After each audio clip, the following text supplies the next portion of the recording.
Cette chronique de l'Académie du guide de l'auto vous est présentée par l'Association des écoles de conduite du Québec. La distraction, c'est un des problèmes majeurs en conduite. La vigilance au volant et une bonne utilisation de sa vision et de la gestion de son attention permet d'éviter bien des ennuis. On parle beaucoup du danger du cellulaire au volant et c'est fondé. Mais chaque fois que nos yeux quittent la route, on s'expose à une diminution d'attention qui pourrait vous jouer de très vilains tours. Pour les voitures munies des systèmes de commande vocale, c'est de toute évidence la meilleure option. Si vous n'en avez pas, rappelez-vous que plus vous connaissez les systèmes qui équipent votre voiture, plus vous serez comme un pianiste qui lit sa musique et qui dépose les doigts sur les bonnes notes au bon moment. Et en parlant de musique, nos invités devront chanter, sinon écouter et deviner le titre de la chanson de l'autre invité en conduisant. Ce n'est rien de compliqué pour le commun des mortels.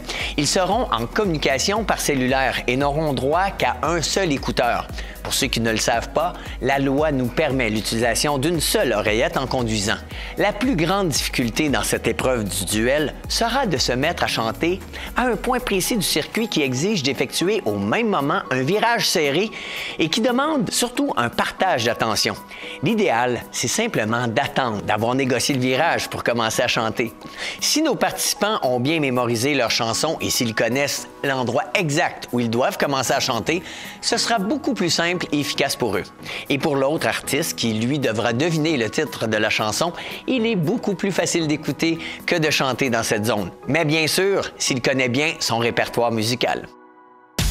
Cette chronique de l'Académie du guide de l'auto vous a été présentée par l'Association des écoles de conduite du Québec.